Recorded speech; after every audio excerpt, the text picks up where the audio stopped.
형제들아, 내가 너희와 같이 되었은즉 너희도 나와 같이 되기를 구하노라. 너희가 내게 해롭게 하지 아니하였느니라. 내가 처음에 육체의 약함으로 말미암아 너에게 복음을 전한 것을 너희가 아는 바라. 너희를 시험하는 것이 내 육체에 있으되 이것을 너희가 업신여기지도 아니하며 버리지도 아니하고 오직 나를 하나님의 천사와 같이 또는 그리스도 예수와 같이 영접하였도다. 너희의 복이 지금 어디 있느냐? 내가 너에게 증언하노니 너희가 할 수만 있었더라면 너희의 눈이라도 빼어 나에게 주었으리라. 그런즉 내가 너에게 참된 말을 함으로 원수가 되었느냐? 그들이 너에게 대하여 열심내는 것은 좋은 뜻이 아니요 오직 너희를 이간시켜 너희로 그들에게 대하여 열심을 내게 하려 함이라. 좋은 일에 대하여 열심으로 사모함을 받으면 내가 너희를 대하였을 때뿐 아니라 언제든지 좋으니라. 나의 자녀가 너희 속에 그리스도의 형상을 이루기까지 다시 너희를 위해 해산하는 수고를 하노니 내가 이제라도 너희와 함께 있어 내 언성을 높이려 하는 너희에 대하여 의욕이 있습니다. 아멘. 예수님을 믿는다고 하면서도 여전히 자기중심적이고 여전히 이기적인 성도들을 빗대어서 하는 말이 있습니다. 남이 새벽기도 못 나오는 것은 게으르기 때문이고 내가 새벽기도 못 나오는 것은 워낙 사회적 활동이 많기 때문이다. 남이 눈물로 기도하는 것은 유별신앙이고 내가 눈물로 기도하는 것은 간절한 마음 때문이다. 남이 길게 기도하면 주책 없기 때문이고 내가 길게 기도하면 정성을 다하기 때문이다. 남이 주시옵소서 하면서 기도하는 것은 기복신앙이고 내가 주시옵소서 기도하는 것은 성경의 약속을 믿기 때문이다. 남이 예배에 참석하지 않는 것은 믿음이 없기 때문이고 내가 예배에 빠지는 것은 하나님은 어디나 계시다 하는 성숙한 신앙 때문이다. 남이 넓은 집으로 이사하면 예수님은 머리 뚫 곳도 없으셨는데 라는 생각이 들고 내가 넓은 집으로 이사하면 내 지경을 넓히리니 하는 말씀이 생각이 난다. 남이 예배 시간에 졸면은 시험에 들지 않게 깨어 기도하라는 말씀이 생각이 나고 내가 졸면은 여호와께서 그 사랑하는 자에게 잠을 주시는도다 라는 말씀이 생각이 난다. 이 얘기는 오랫동안 예수를 믿었으면서도 여전히 변하지 않고 여전히 자기 중심적으로 사는 성도들을 지적하고 빗대어 하는 말입니다. 겉으로 오랫동안 교회를 다녔어도 여전히 변화와는 거리가 멀고 은혜와는 거리가 먼 예수쟁이라는 말들입니다. 바울은 고린도전서 15장 10절에서 나의 나된 것은 하나님의 은혜라고 말씀합니다. 우리 생명의 누림이 되고 하늘의 만나와 떡이 되셔서 그것을 우리 안에 공급하시고 우리를 이끌어 가시는 그분이 우리 안에 들어오시는 것이 바로 은혜입니다. 우리가 고난이라는 것을 설명할 때에도 이 종교마다 좀 많이 달라요. 힌두교에서는 전생의 값으로 네가 이 죄값을 받는 것이다. 바로 갈마리 교리로 설명을 합니다. 인과 응보의 관계로 설명을 합니다. 불교에서는 열반의 교리를 가르칩니다. 내 안에 불타오르는 욕망을 다 촛불처럼 그렇게 꺼지게 해보라. 그러면 그 고통은 사라진다고 말을 합니다. 회교는 알라신이 정해준 운명론으로 가르칩니다. 알라신이 너를 그렇게 불행하게 살도록 만들었으니 운명에 순응하면서 살아가야 된다고 이렇게 숙명적으로 가르쳐 줍니다. 오늘날 현대 학파는 에피큐로스 학파는 향락주의로 갑니다. 내가 고통을 이길 수만 있다면 무슨 방법을 써서 그 고통을 이기는 것이 중요하다. 바로 그것이 지혜롭게 사는 길이라고 이렇게 가르칩니다. 그러나 우리 기독교는 고난도 하나님의 은혜로 해석을 합니다. 하나님께서 나를 깎고 다듬어서 하나님 나라의 유익한 일꾼으로 쓰시기 위해서 오늘 이 고난은 하나님이 허락하셨다고 그렇게 해석을 합니다. 어떤 분은 하나님의 은혜를 고린도전서 15장 8절에서 은혜를 그렇게 정의를 합니다. 맨 나중에 만삭되지 못하여 난자 같은 내게도 보이셨느니라. 은혜가 무엇입니까? 내게도 보여주셨다는 겁니다. 이 두 마디 속에 은혜가 다 들어있습니다. 내게도라고 하는 이 말은 자격이 전혀 없는 사람, 하나님의 관심을 끌만한 것이 어떤 것도 없는 사람, 하나님의 성원과 지지를 받을 수 없는 사람, 하나님이 인정해 줄 만한 것이 내게 아무것도 없는 사람, 그 사람이 바로 내게도입니다. 그래서 내게도가 바로 은혜입니다. 그리고 은혜의 또 다른 말씀은 보이셨느니라 하는 말씀입니다. 우리 죄를 위해서 십자가에서 죽으시고 부활하신 그건 놀라운 분이 보여주셨다는 겁니다. 보여주셨다는 것이 바로 계시입니다. 내가 그분을 찾아가서 만난 게 아닙니다. 그분이 나를 찾아오셔서 내게 보여주셨기 때문에 내가 믿게 됐다는 겁니다. 바로 이것이 은혜입니다. 은혜는 나의 공로와는 아무런 상관이 없습니다. 하나님이 나를 찾아오셔서 만나주신 그 감격이 바로 은혜입니다. 갈라디아 교회는 바울을 통해서 복음을 받았습니다. 오늘 우리가 이 본문 13절을 보면은 내가 처음에 육체의 약함으로 말미암아 너희에게 복음을 전한 것을 너희가 아는 바라 말씀합니다. 바울이 육체의 약함 때문에 바로 갈라디아 교회가 세워진 것입니다. 많은 학자들은 이렇게 해석을 합니다. 바울이 갈라디아 지방의 복음을 전하게 된 것은 다른 곳으로 가다가 거기서 병을 얻어서 머물러 있는 동안에 바로 복음을 전했다 하는 것입니다. 처음부터 갈라디아 지역에 복음을 전하려고 하는 마음은 없었어요. 그런데 가다가 중도에 그만 병이 들어서 어쩔 수 없이 그곳에 머물게 됐는데 이 머무는 동안에 복음을 전하게 됐다는 겁니다. 그래서 13절에 보면은 내가 처음에 육체의 약함으로 말미암아 너희에게 복음을 전한 것을 너희에게 알 것이라고 말씀을 합니다. 고린도전서 12장에 보면은 바울에게는 육체의 가시가 있었습니다. 이 육체적인 가시가 얼마나 이 바울을 괴롭히는지 사탄의 사자라고 할 만큼 그렇게 힘든 가시였습니다. 어떤 사람은 이 사탄의 사자가 아마 눈이 나쁜 그러한 가시였을 것이라고 그렇게 해석을 합니다. 그래서 바울의 편지에는 대필도 종종 시켰습니다. 로마서 16장 22절에 보면 이 편지를 기록하는 나 더디오도 주 안에서 너에게 문안하노라. 이 로마서는 더디오가 대필을 했습니다. 그래서 로마서는 바울이 불러주면 더디오가 받아 쓴 것입니다. 왜 받아 썼겠습니까? 눈이 나쁜 것입니다. 받아 쓰다가 더디오가 슬쩍 자기를 그렇게 끼워 넣은 것입니다. 또 갈라디아서 6장 11절에 보면 내 손으로 너희에게 이렇게 큰 글자로 쓴 것을 보라. 큰 글자로 갈라디아서를 그렇게 기록했습니다. 왜요? 그만큼 시력이 눈이 좋지 않았다는 겁니다. 다메섹 도상에서 그가 빛으로 나타나신 부활하신 주님을 만났을 때 땅에 거꾸러집니다. 그리고 아나니아에게 안수를 받으면서 눈에 비늘이 벗어지게 됩니다. 그런데 완전히 벗어지지가 않았다 하는 겁니다. 그래서 어떤 신학자들은 이 육체의 가시가 아마 눈이 나빴을 것이다 그렇게 해석을 합니다. 갈라디아 교회 사람들은 바울에게 복음을 받으면서 얼마나 감사한 마음이 들었는지, 얼마나 하나님의 은혜가 크게 느꼈는지 오늘 본문 15절에 보면 눈이 나쁜 바울에게 눈이라도 빼어서 나에게 주었을 것이라고 그렇게 얘기를 합니다. 눈을 빼줄 만큼 그렇게 바울을 사랑했습니다. 오늘 본문 갈라디아서 4장 14절에 보면은 이렇게 말씀합니다.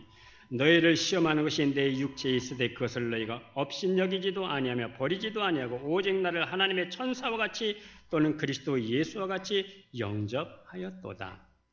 갈라디아 교회 성도들이 바울을 볼 때 시험 받을 만한 것이 바울의 육체 속에 바로 있었다 하는 겁니다. 많은 병자를 고치면서 왜 자기 병은 못 고쳐? 그렇게 시험에 들 만한 것이 바울의 육체 안에 있었다는 겁니다. 난치병입니다. 이것은 눈이 나쁘다고 해서 시험에 들지는 않습니다. 많은 학자들은 그 가시는 간질병이었을 것이라고 그렇게 해석을 합니다. 그래서 누가 의사가 늘 따라다닌 것을 보면은 아마 이 난치병, 이 간질병이었을 것이다. 제가 어렸을 때는 이 간질병 환자가 거리에도 종종 있었습니다. 지금은 참 많이 없어졌지만은 가다가 거품 물고 쓰러지는 사람을 종종 봤습니다. 바울이 설교를 하다가 거품을 물고 쓰러지면은 뭐 사도가 뭐 저래? 아니 남들 병은 잘도 고친다면서 왜 자기 병은 못 고쳐? 이렇게 너희를 시험할 만한 것이 내 육체에 있는데 그럼에도 불구하고 14절에 보면 이것을 업신여기지도 아니하고 하나님의 천사처럼 또는 예수 그리스도처럼 나를 영접했다는 겁니다. 그렇게 바울을 사랑하는 마음으로 영접했습니다. 자기 눈을 빼줄 정도로 그렇게 바울을 사랑했습니다. 바울을 천사처럼 영접했을 때에 바울을 그리스도처럼 그렇게 영접했을 때에 바울이 전한 복음이 저들에게 가감없이 흘러갔습니다. 성령의 역사가 뜨겁게 역사하고 성령의 정말 역사에 잠기는 역사가 지속적으로 일어났습니다. 바울의 간질병도 전혀 문제가 되질 않았습니다. 생수의강이 저들에게 넘쳤습니다. 저는 고등학교 다닐 때 국어를 좋아하고 화학을 좋아했습니다. 이 얘기하면 한 번만 더 하면 100번일 겁니다.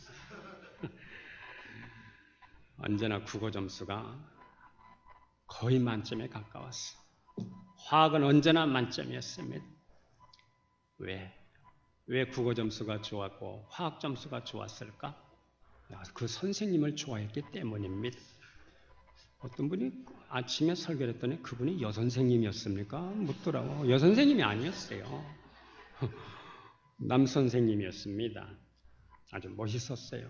국어 선생님이. 그래서 좋아했어. 화학 선생님도 좋아했어. 그 선생님을 좋아하다 보니까 그 선생님이 가르쳐 주시는 과목도 좋아하게 되더라고. 처음에 갈라디아 성도들은 바울을 영접하고 사랑하고 좋아했어. 천사처럼 대했어. 그리스도처럼 그렇게 영접했어요. 그래서 바울이 전하는 이 복음을 복음으로 받을 수가 있었습니다. 주님의 이름으로 온 바울을 영접했을 때 저들은 예수 그리스도를 만날 수가 있었습니다. 성령의 경험을 그렇게 경험할 수가 있었습니다. 주님의 이름으로 온 사람을 박대하는 사람치고 은혜를 받은 역사가 없습니다. 주님의 이름으로 온 사람을 박대하는 사람치고 예수 그리스도를 만난 적이 없는 겁니다. 예수님은 바울 안에 진리의 영으로 진리의 말씀으로 거하셨습니다. 바울은 자기 안에 거하시는 분으로 충만하게 적셔지고 그리스도로 옷 입어서 그리스도가 저들에게 흘러갈 수 있도록 그렇게 사역을 했습니다. 그런데 바울이 갈라디아 교회를 떠나면서 율법주의가 들어오기 시작했습니다. 이 율법주의에 저들이 미혹이 됐습니다. 율법주의는 예수만 믿어서는 구원을 못 받아. 할례를 받아야 되고 율법을 지켜야 너희가 구원을 받을 수 있어. 이것이 바로 율법주의자들입니다. 이 율법주의자들이 자기를 합리화시키기 위해서 바울의 사도권을 부인했습니다. 오늘도 마찬가지죠. 자기를 합리화시키는 사람들이 대개 남의 험담을 많이 합니다. 남을 그리고 비난을 많이 해요. 옛날이나 지금이나 별반 차이가 없습니다. 바울은 갈라디아 교회에게 이 소식을 들으면서 다시 처음 복음으로 들어가기 위해서 너희가 다시 유턴해야 되겠다. 다시 처음 복음으로 돌이키기 위해서 편지를 쓰게 된 겁니다. 그게 바로 갈라디아서입니다.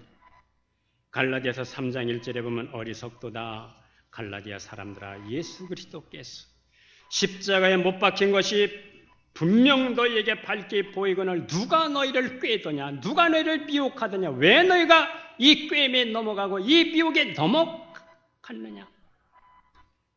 본문 4장 19절에 보면 나의 자녀들아 너희 속에 그리스도의 형상을 이루기까지 다시 너희를 위하여 해산하는 수고를 하노니 그리스도께서 끊어지면 안 된다.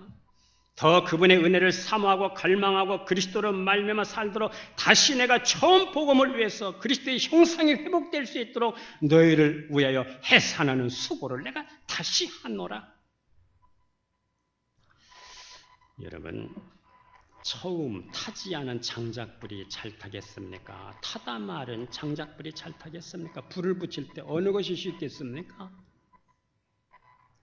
글쎄요, 안 해봐서 잘 모르겠는데요. 제가 경험해 보니까요. 물장난할 때 어렸을 때 보니까 타다 마는 장작보다는 불붙이가 훨씬 더 힘이 들어요. 갈라디아 교회는 이미 성령의 역사를 경험한 사람들이, 은혜를 경험한 사람들이, 그런데 저희들이 혼합주의와 율법주의의 미혹이 돼서 복음을 떠나서 다시 성령의 불을 붙이고 다시 은혜의 불을 붙이려 보니까 다시 내가 해산하는 수고를 한다. 그만큼 힘들고 고통스럽고 어려웠다는 말씀입니다. 남자들은 잘 모르겠지만 여자분들은 해산의 고통이 얼마나 힘든 것인지 아마 잘 알 겁니다. 지 아내가 첫 아이를 낳고 다시는 애 안 난다 뭐 이러더라고. 근데 또 잊어버리고 또 낳더라고. 그게 동역이야. 어디서 동역이. 우리 다시 해산하는 수고를 한다는 의미는 은혜의 처음 복음으로 돌아가야 한다는 말씀입니다. 은혜의 복음이 무엇입니까? 처음 복음의 핵심은 예수 그리스도이십니다. 그분이 우리를 은혜의 보좌로 인도하셨고 은혜로 말미암아 구원을 받았습니다. 우리가 처음 시작한 것이 믿음으로 은혜로 구원을 받았기 때문에 은혜로 가서 은혜로 말미암아 살다가 은혜로 우리 인생을 마치게 되는 겁니다. 처음 복음이 믿음이었기에 믿음으로 말미암아 살다가 믿음 가운데 하나님 앞에 부름을 받게 되는 것입니다. 성령으로 시작했기 때문에 성령으로 말미암아 살고 성령의 이끌림을 받다가 성령으로 우리 인생을 마치게 되는 겁니다. 그런데 왜 너희는 성령으로 시작했다가 왜 육체로 마치려고 하느냐? 이렇게 바울이 얘기하는 것입니다. 이것이 복음으로 말미암아 사는 하나님의 은혜입니다. 고린도서 6장 1절에 보면 하나님의 은혜를 헛되이 받지 말라고 말씀합니다. 성도 여러분, 은혜를 받으셨습니까? 주님이 우리에게 주시는 은혜 안에 능력도 있고 지혜도 있고 힘도 있고 하늘의 온갖 좋은 보화가 이 은혜 안에 다 들어있는 것입니다. 은혜를 받으셨습니까? 죄의 권세가 우리에게 역류할 때 이걸 밀어낼 수 있는 능력이 바로 이 은혜 안에 다 들어있는 것입니다. 내가 얼마만큼 무능한 자이며 무력한 자이며 무익한 자라는 것을 깨닫고 내가 주를 떠나서는 아무것도 할 수 없다고 깨닫는 사람이 하나님의 은혜를 갈망하게 되는 겁니다. 요한복음 15장에 보면 뭐라고 말씀하십니까? 내 안에 거하라. 나도 너희 안에 거하리라. 주님이 우리 안에 거하실 때 그게 은혜를 몰고 오게 되는 겁니다. 나는 포도나무, 너희는 가지. 나를 떠나서는 아무것도 할 수 없어. 메마른 돼지가 비를 기다리듯이 내 안에 있는 모든 것들을 퍼내고 하나님의 은혜를 사모하고 이른 비의 은혜와 늦은 비의 은혜를 대하여 이 갈급한 심령이 대할 때에 우리에게 그만큼 은혜를 사모하는 만큼 은혜로 채워지는 것을 믿으시기를 바랍니다. 누가 물을 많이 마시겠습니까? 갈증을 목마른 자, 갈증하는 자가 바로 물을 많이 마시게 되어 있습니다. 하나님의 은혜 갈증을 느끼는 만큼 하나님은 우리에게 은혜로 채워주시는 겁니다. 사모하는 만큼 은혜로 채워주시는 겁니다. 하나님이 그것을 공급해 주시는 겁니다. 성도 여러분, 오늘 이 시간 우리가 예배하면서 하나님의 은혜에 사로잡힐 수 있기를 주의 이름으로 축복합니다. 은혜의 체험을 받아서 하나님 앞에서 우리가 합당한 삶을 살아갈 수 있기를 기원합니다. 은혜가 우리 속사람을 강건하게 하는 겁니다. 하나님의 은혜가 우리를 속사람을 강건하게 할 때 우리는 비로소 복음으로 성령으로 움직일 수 있는 사람이 되는 것입니다. 설교를 준비하다 보니까 찬송가가 하나 생각이 나요. 빈들의 마른 풀같이 시들은 나의 영혼 주님의 약속한 성령 내게도 주옵소서. 이 목사에게도 주시옵소서. 메마라 가물어 메마른 땅에 단비를 내리시듯 성령의 단비를 부어 새 생명 주옵소서. 목사도 은혜를 받아야 은혜가 나오게 되지. 성령이 내 안에서 역사야 성령의 능력을 덧입지. 그렇습니다. 우리는 은혜를 받을 때 믿음이 성장하고 믿음으로 전진하고 은혜를 충만하게 받을 때 믿음으로 세상을 맞닥뜨릴 수가 있는 겁니다. 어떤 사탄의 테러도 밀어낼 수 있는 영적 파워 게임에서 이겨낼 수가 있는 것입니다. 은혜에 사로잡혀서 성령을 의지하고 얼마나 성령에게 장악되었느냐에 따라서 내 믿음이 결정되어지는 것입니다. 은혜에 사로잡혀 있는 만큼 우리는 믿음으로 살아갈 수가 있습니다. 우리가 그 믿음으로 살 때에 하나님의 나라의 지혜를 우리에게 주시고 능력도 부여해 주시고 신적 권세를 갖고 이 땅을 살아갈 수가 있는 것입니다. 이 은혜의 삶이 체질화될 때에 예수님을 닮아갈 수가 있고 예수님을 지속적으로 닮아갈 때 성령의 열매를 맺을 수가 있는 것입니다. 우리는 오늘 내주하시는 성령님과 위로부터 부어주시는 성령의 능력에 사로잡힐 수 있기를 주의 이름으로 기원합니다. 성령의 법이 나를 주장하여 영적인 시스템이 내 안에서 구축되는 것이고 성령이 내 안에서 가동됨으로써 하나님의 관계에서 우리는 은혜의 부유한 심령으로 우리가 이 땅을 살아갈 수가 있습니다. 은혜가 우리를 궁극적으로 영광에 이르도록 우리를 그렇게 이끌어 주시는 겁니다. 두 번째, 해산하는 고통은 십자가의 처음 복음으로 우리가 돌아가는 것입니다. 갈라디아서 3장 1절 어리석보다 갈라디아 사람들 예수 그리스도께서 십자가에 못 박힌 것을 너희 눈에 밝히 보이는 것을 왜 너희가 알지 못하느냐. 고린도전서 1장 18절에서 십자가의 도가 멸망하는 자들에게 미련한 것 같이 보여 그러나 구원을 얻는 우리에게는 하나님의 능력이고 하나님의 지혜입니다. 십자가는 하나님의 능력이에요. 십자가는 하나님의 지혜입니다. 바울은 왜 그렇게 십자가를 자랑하고 중요하게 생각하는 것입니까? 그것은 십자가는 의의 근거가 되기 때문입니다. 가장 큰 문제가 되는 것은 바로 의의 문제입니다. 의의 반대는 바로 죄입니다.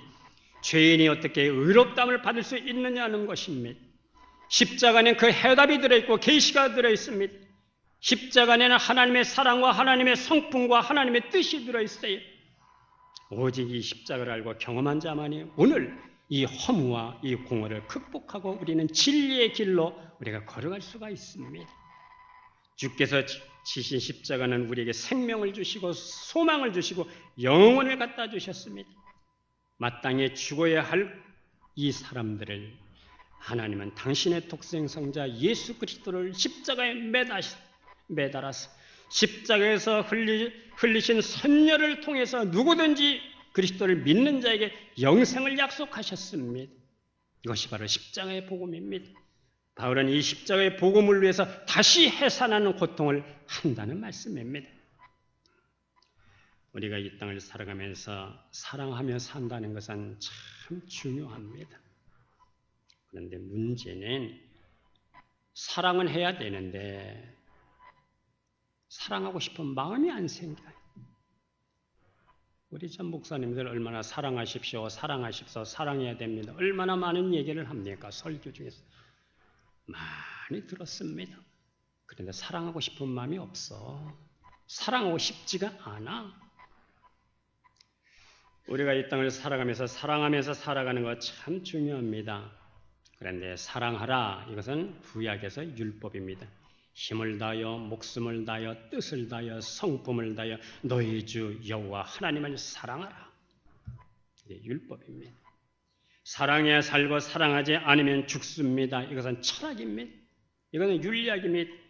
그러면 복음은 무엇입니까? 하나님께서 오늘 당신을 사랑하고 계십니다. 이게 복음입니다.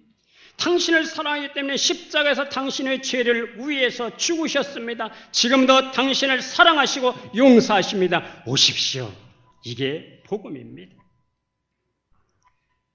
그런데 문제는 내 마음은 사랑하고 싶은데 사랑이 안 되는 거예요. 언제 사랑이 가능합니까? 사랑의 영을 받아야 됩니다.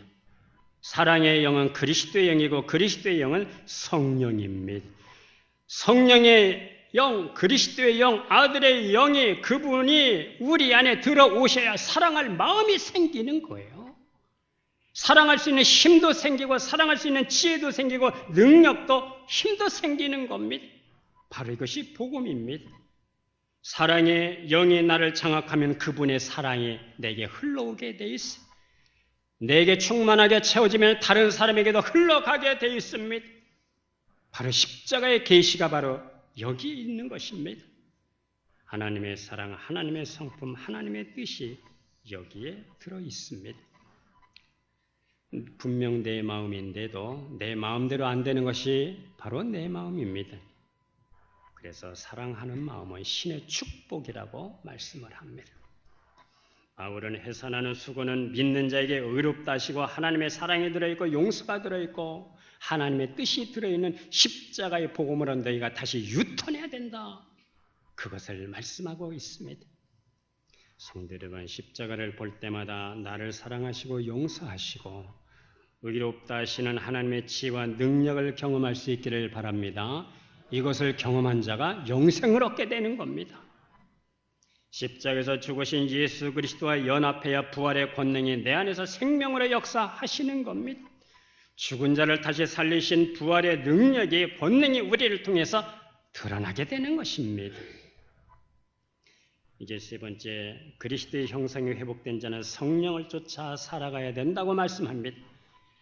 갈라디아서 5장 16절 18절에 보면은 내가 이르노니 너희는 성령을 따라 행하라. 그리하면 육체의 욕심을 이루지 아니하리라.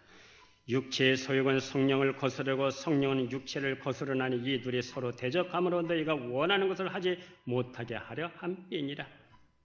성령의 법은 육신에 있는 죄의 법을 이겨내게 하십니다. 육체의 소욕은 성령을 거스르게 됩니다. 성령은 육체의 소욕을 서로 대적을 합니다. 내가 그리스도의 영 안에 있으면 성령의 소욕이 나를 지배하고 성령의 소욕이 나를 지배하면 내가 성령을 따라 살기를 원하고 말씀을 따라 살기를 원하고 하나님의 음성에 순복하는 자로 살기를 원해서 그분이 우리를 복된 길로 인도해 주시는 것입니다. 이스라엘 백성들의 광야 생활을 할 때 반드시 불기둥과 구름기둥을 따라가야 됐어요. 아무리 험악한 광야 생활이라 할지라도 불기둥을 따라가고 구름기둥을 따라가면 살 길이 열렸습니다. 한순간도 그것을 따라가지 않으면 죽을 수밖에 없어요. 밤에는 추워서 얼어 죽을 수밖에 없고 낮에는 뜨거워서 타 죽을 수밖에 없었습니다. 이스라엘 백성들이 불기둥과 구름기둥을 쫓아 살듯이 우리는 오늘 성령을 쫓아 따라가야 살 줄로 믿습니다. 내 자유의지가 성령을 쫓아 살아가면 성령의 법이 내 안에서 가동되기 때문입니다. 성령의 법이 가동되면 죄와 사망의 법이 있음에도 불구하고 우리는 성령의 사람으로 자유인으로 말씀의 사람으로 우리가 이 땅을 살아갈 수가 있습니다. 죄와 사망의 법이 여전히 나를 끌어당기고 여전히 나를 넘어뜨리려고 하고 여전히 나를 미혹하지만 성령을 쫓아 살아가는 사람은 그것을 넉넉히 이겨낼 수가 있습니다. 그만큼 능력이 있습니다. 언젠가 TV에서 렛미인이라는 프로를 보고 깜짝 놀랐어요. 대부분이 여자분들이 많이 나오는 프로그램이었는데요. 내가 보면서 여자가 저렇게 생긴 여자도 다 있구나 할 정도로 이분들이 어려서부터 놀림을 받고 이 외모 컴플렉스 때문에 너무 힘들게 살아온 그런 여자분들이 참 많았습니다. 이런 여자들이 성형외과, 치과, 피부과 그리고 정신과 의사에게 상담을 받고 성형수술을 마지막에 합니다. 성형 이 시술을 마지막 받고 다친 마음도 상처받은 마음도 그리고 치료를 받습니다. 수술 후에 얼굴을 보니까 너무 달라졌어요. 자기가 스스로 봐도 혐오감을 느낄 정도의 얼굴이 너무너무 미인이 됐습니다. 현대의술은 너무나 놀랍게 발전했습니다. 외모 하나만 달라져도 이렇게 자신감 있고 활력 있게 살고 이런 삶을 살아가는데 하물며 하나님의 형상이 내 안에서 회복된 사람은 하나님의 성전으로 살아가는 사람은 성령을 쫓아 살아가는 사람은 생명으로 살기 때문에 더 이상 무기력하지 않습니다. 성령께서 생명을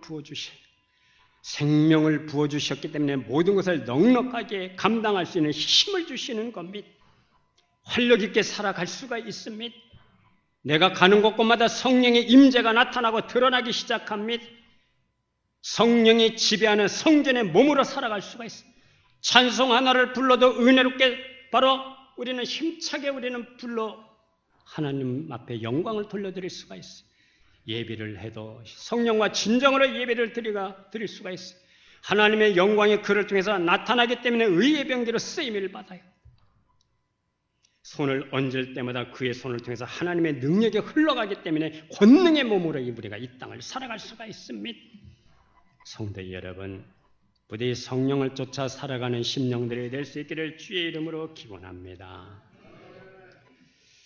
수와 진이라는 쌍둥이 형제 가수가 있습니다. 형의 이름이 안상수이고 동생 이름이 안상진입니다. 그래서 수와 진이라는 쌍둥이 형제 가수가 있습니다. 이 동생이 자기 얘기를 이렇게 쓴 걸 보았습니다. 자기가 5살 때 30cm가 되는 토종 왕진에게 물려서 혼수 상태, 30cm 정도면 이 정도죠. 이 왕진에게 물려서 혼수 상태. 6살 때에는 펄펄 끓는 빨래통에 빠져서 전신 화상. 8살 때에는 기름종이가 얼굴에 붙어서 3도 화상. 16살 때는 큰 독사에게 물려 중태. 19살 때는 땅벌에게 37방을 쏘여 실신. 나중에 유명한 가수가 됐을 때는 강도를 당해서 식물인간이 될 뻔했고, 강경화가 일어나 투병 생활을 하고 그 병이 나을 만하니 또 4.3cm 정도 폐종양으로 죽음의 문턱까지 갔었고, 할머니와 아버지가 3달 간격으로 세상을 떠났고, 두 분의 오랜 투병 생활 때문에 가세가 다 거덜이 났고, 어머니는 홀로 4자녀를 양육하면서 희망이라고는 전혀 보이지가 않았다는 겁니다. 우울한 청년 시절을 보내게 됐다는 겁니다. 이렇게 우울하게 지내던 어느 날 어디선가 가슴을 적시는 노래 하나가 흘러나오더라 하는 겁니다. 그 노래가 도대체 이 가슴을 적셔주는 노래가 어디에서 흘러나오는가 봤더니 교회에서 흘러나오더래요. 따라가 봤답니다. 따라가 보니까 이런 노래가 흘러나오더래요. 하늘 가는 밝은 길이 내 앞에 있으니 슬픈 일을 많이 보고 늘 고생하여도 하늘 영광 밝음이 모든 그늘 해치니 예수 공로 의지하여 항상 빛을 보도다. 얼마나 이 노래가 가슴을 적시는지. 그 다음부터 교회당에 나가기 시작했고 혼자 기타를 부르면서 찬송가를 치면서 그렇게 노래를 부르기 시작했답니다. 그러다가 1987년도 이른 아침에 노래가 대박이 터졌답니다. 그때는 사람들이 자기를 알아보고 점심을 못 먹으러 나갔대요. 왜? 만나는 사람마다 알아보고 어디서 밥을 먹느냐, 사인 좀 해달라. 사람들이 얼마나 밀려드는지 점심 한 그릇을 마음대로 못 먹었답니다. 그런데 그때부터 문제가 시작이 됐다는 겁니다. 어느 유행가 가사처럼 멀어져간 내 사랑이 됐다는 거예요. 멀어져간 내 사랑의 가사가 이렇더라고요. 별처럼 아름다운 사랑이여, 꿈처럼 행복했던 사랑이여, 머물고 간 바람처럼 기약 없이 멀어져간 내 사랑아. 아멘 하면 큰일 나는 거예요. 별처럼 아름다운 사랑, 하나님과의 관계가 별처럼 아름다워야 되는, 꿈처럼 꽃처럼 행복해야 되는데 한이바람처럼 하나님의 관계가 부드러운 관계가 돼야 되는데 머물고 간 바람처럼 기약 없이 멀어져 간 내 믿음아. 기약도 없어. 하나님과의 관계가 멀어졌다는 것. 2년도 채 안 돼서 1989년 일이 터졌습니다. 새해 첫날 곱게 항복을 차려입고 한강 고수분지를 거닐다가 괴한들에게 공격을 받았어요. 쇠 파이프를 얼마나 맞았는지 몰라요. 강목으로 두들겨 맞았습니다. 돌로 머리와 관절 급소를 맞았습니다. 누군가 신고를 해서 응급실에 실려갔는데 의사가 난색을 표하는 겁니다. 힘들다는 겁니다. 이 얘기를 듣고 어머니가 기절해 버렸습니다. 9시간의 긴 수술 끝에 생명은 건졌는데 감정 조절을 하는 뇌세포가 손상이 돼서 늘 분노를 안고 살아갔다는 겁니다. 이렇게 살면 뭐하냐. 차라리 가자. 떠나자. 그래서 수면제를 모아서 먹었는데 눈은 다시 떠졌고 다시 한강을 돌진하면서 난간 밖으로 핸들을 틀었는데 차는 떨어지지 않고 난간에 대롱대롱 매달려서 다시 살아나고 참 죽는 것도 힘들구나. 그러다가 2011년 11월 폐암 말기 진단을 받고 눈앞이 캄캄했답니다. 하나님의 살아계심은 이럴 수가 있습니까? 그러면 내 안에서 자기 안에서 내가 하나님을 멀리 떠나지 않았느냐? 너 대박 터뜨려줬더니 너 나를 떠나지 않았느냐? 그런 음성이 들려오더라는 겁니다. 그때 오래전에 들었던 찬송가가 떠오르는 겁니다. 자기를 예배당으로 이끌었던 그 찬송가가 다시 생각이 나더라는 겁니다. 하늘 가는 밝은 길이 내 앞에 있으니 슬픈 일을 많이 보고 늘 고생하여도 하늘 영광 밝음이 어두운 그늘 해치니 예수 공로 의지하여 항상 빛을 보도다. 내가 염려하는 일이 세상에 많은 중 속에 근심 밖에 걱정 늘 시험하여도 예수 보배로운 피 모든 것을 이기니 예수 공로 의지하여 항상 이기리로다.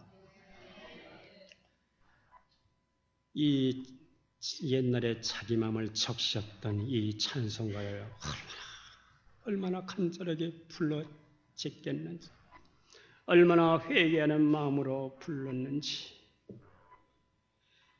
옛날 다윗처럼 침상을 적시면서 베개를 적시면서 울면서 회개하는 마음으로 흐느끼면서 울면서 잠을 자면서도 그렇게 회개를 했답니다. 폐암 말기라면 죽는 게 뻔할 뻔짭니다. 폐암 말기 이주리가 얼마나 살려고 발버둥 쳤습니까? 그러나 폐암 말기는 수술받아도 죽습니다. 제가 폐암 말기 환자를 장례식을 먼저 있던 교회에서 몇 번 했거든요. 폐암 말기 환자는 수술받아도 그건 곧 죽습니다. 지난 과거를 생각해 보니까 내가 도대체 무엇을 위해서 살았던가? 내 인생이 이렇게 폐암 말기로 이렇게 내 인생이 끝나는 것을 내가 무엇 때문에 명예와 돈과 이 인기를 목말라 해가면서 그렇게 내가 인기를 위해서 내가 왜 그렇게 몸부림쳤던가? 다 허무한 일이었습니다. 다 부질없는 일이었습니다. 그래서 침상을 적시면서 회개를 하고 또 회개하고 또 회개를 하고 점점 그런데 마음에 들어오는 주님의 빛이 있었습니다. 이제 폐암 수술 날짜가 다 되어서 병원에 갔더니 수술하려고 폐를 열었는데, 가슴을 열었는데 의사가 아주 황당해하는 겁니다. 폐암 말기 환자가 암덩어리가 사라졌다는 거예요. 세상에 이렇게 의사로서 황당한 일은 처음이라는 겁니다. 이 일로 불교 집안이 모두 주님을 영접을 했답니다. 자기 어머니는 이 경험을 통해서 새벽교인이 되었다고 합니다. 어느 분이 물었습니다. 앞으로 무엇을 하실 계획인가요? 계획은 없습니다. 다만 한 가지의 계획이 있다면 내가 하나님의 말씀대로 살겠다는 것이 계획입니다. 내가 그동안 이것을 위해서 몸부림쳤고 인기와 명예와 돈을 위해서 그렇게 몸부림쳤던 모든 것을 이제는 내려놓습니다. 내가 말씀대로 살고 말씀에 순종하겠습니다. 이런 마음을 갖고 기도를 해도 마음이 얼마나 평안한지, 이런 마음으로 교회를 나가보니 얼마나 마음이 평안한지, 성도 여러분, 성령의 소욕으로 살아갈 수 있기를 바랍니다. 성령의 능력을 우리가 경험하면 하루하루가 경이롭습니다. 하루하루가 놀라운 축복의 날입니다. 좋은 일도 하나님이 생기게 하십니다. 할렐루야. 우리 다시 처음 복음으로 돌아가 그렇게 살기를 주의 이름으로 축복합니다. 기도하겠습니다.